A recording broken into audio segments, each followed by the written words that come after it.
We know the four elements: earth, air, water, and fire. It's the geometry of a square. We have this prevalent system of four all over our world. We have four states of matter: solid, liquid, gas, and plasma. We have four seasons: winter is earth, spring is air, summer is water, and autumn is fire. We have four directions. We have four ways of taking in energy: food, water, oxygen, and prana. We have four directions on the Native American medicine wheel. Also, we have the Mayan Hunab Ku, as well as the dream spell calendar.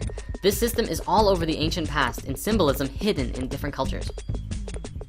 Our reality can be divided in a number of ways that will yield alternative perspectives of what is happening all around you. If you look at everything from a perspective of one, which is unity, you're looking at the full encompassment of everything. You're looking at the source field. There are no dualities. Everything is one. If you look through two, you see duality. You're looking at the male and the female of reality, the structured and the creative and inspiration. If you look through three, you see a trinity: mind, body, spirit, male, female, child, up, down, middle, black, white, gray, or even little things like 111 or 333 on your clock.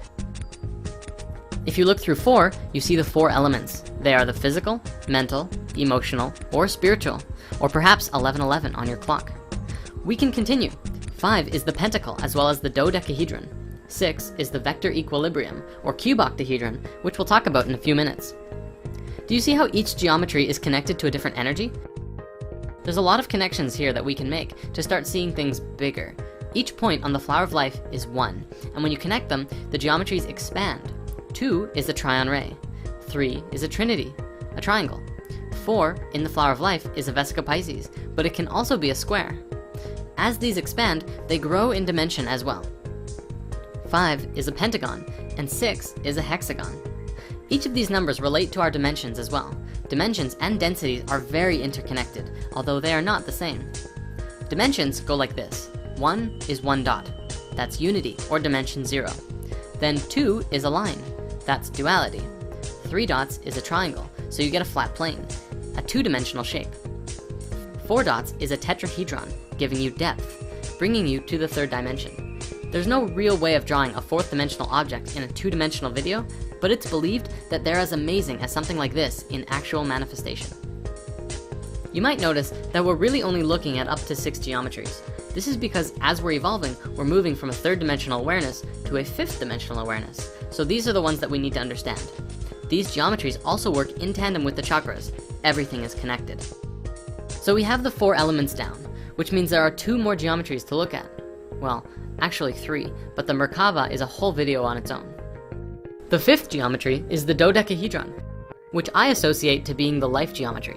Not creating life itself, but the expression of consciousness through the other 4 elements. Think of it like your awareness of each of the other elements, the awareness of your physical manifestation, the awareness of your emotional self, your mental self, and the realization and awareness of your spiritual self as well.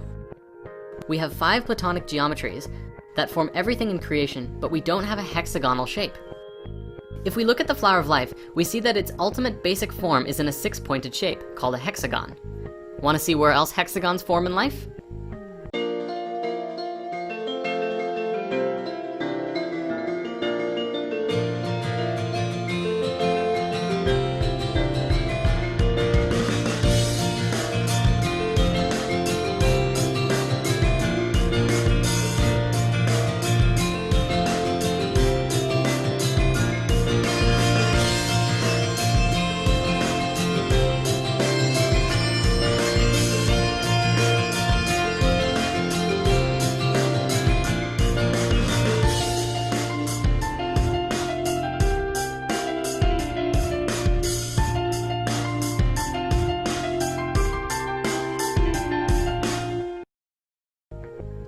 We have all of these hexagons, and yet there is no platonic solid that is formed with a hexagon. So what gives? Well, I want to introduce the vector equilibrium, which was coined by Buckminster Fuller.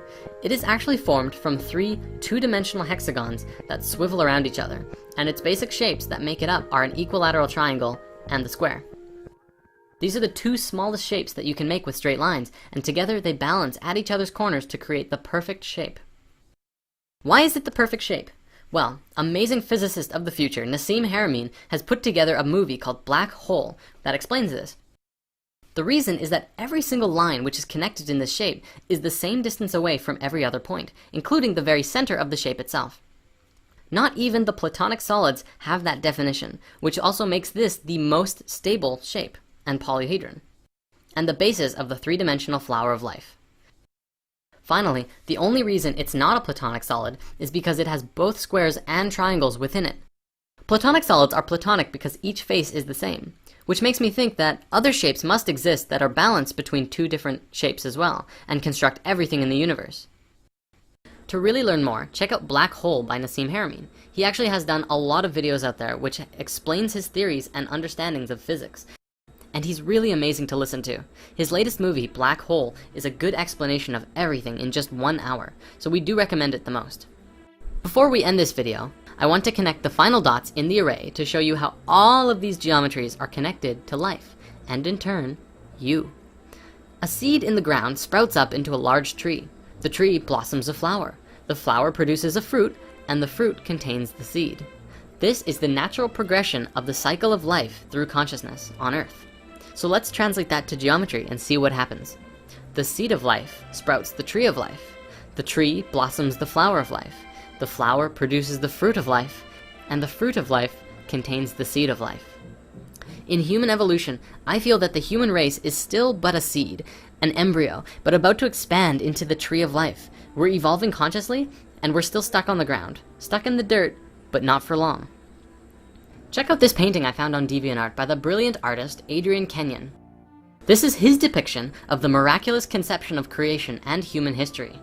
It starts at unity, a sphere. The caduceus is seen coming from it, duality, then a trinity. Then, as the 4 elements come into manifestation, we get physical reality, crystals form, and water layers over top of it. All of these previous elements were conscious of their own, but now biological life begins to develop in the water and crawl onto land. We go through a few stages of evolution. Dinosaurs, basic mammals, and then humans show up. There's a lot of ideas as to where we came from, and we won't get into this now. Adam and Eve happens, the Buddha becomes enlightened underneath the Bodhi tree, and then something shifts. From this point to here is where we are now. Disconnected from our own natural spiral, paving over the ground, killing people for telling us that being materialistic can heed nothing good. Then come the world wars, and the world falls into chaos. And then something shifts again. From the destroyed world, another seed grows. We switch into a different reality. It starts out small. From out of the chaos, a tiny new Earth emerges and grows larger. This is the new Earth, a new realm of light and purity that we were meant to be connected with all along. The planet continues to evolve. Here exist angels, archangels, and multidimensional hypercubes. The planet becomes more crystalline over time. The last part of the spiral is the 7th dimension and the realm of God, an infinite number of multiverses dividing like cells in an embryo, an ultimate omnipresence, as everything that is contained in all of these multiverses is a part of God's consciousness. A snake biting its own tail, an Ouroboros, is the symbol of cyclic rebirth, like the phoenix. All of the information contained in the 7th dimension is held here like a nest for the next cosmic egg. There are a few other ideas that come to mind about this that I want to share as well. First, look at the shape of it as a whole. It's the Triune Ray, the geometry of DNA and light that we've been looking at before. If you line that up with the chakras, you can see how we go from a super dense space up to the highest frequency, until we once again connect with the same source that we were originally connected to. Doesn't that look familiar on the Flower of Life? If these theories about the Flower of Life are true, then that means this entire experience of human history and ascension and growth and evolution is just one wave of energy from one point to another on an infinite universe of possibilities. Each point is the supreme awareness of some aspect of the God Source consciousness field, and the energy that moves between it is the vibrations and waves of energy that we are experiencing, called the electromagnetic field. As much smaller fractals of the same source energy have experiences through these waves. This image also doesn't account for the number of parallel realities that we could experience at this point. If the Flower of Life expands in these directions, then this is just one direction. Maybe instead of total destruction, which is what this image depicts, instead we make our first ET contact on this spiral and join our galactic family. On this wave, maybe something else happens. Like we start getting superpowers, like in Heroes or something. Maybe all of that can happen right here too. Anything is possible. Such discussion is the nature of this show. You don't have to believe any of this. The power of it lies not in the reality, but the discussion itself. I was told once that art would change the world. I didn't know what that meant for a really long time, but now I think I understand. Art is the expression of any energy, whether it's physical, mental, emotional, or spiritual. Whether it's male or female, it is the expression of consciousness. By taking our art to the next level and finding value in what we like to express, and what we want to see expressed, we begin to share and express more of our own truth, and our love, and our freedom. That is the nature of the transformation on this earth, as well as the desire to do and create. The artist has put together a short explanation as well as a long 30-page detailed version of what this image truly means, at least to him. And if you want to go deeper, there are links in the comments to his website and DeviantArt page. We're also featuring a lot of new art on the Spirit Science print shop, which we highly recommend checking out as well. Namaste everyone, see you next time.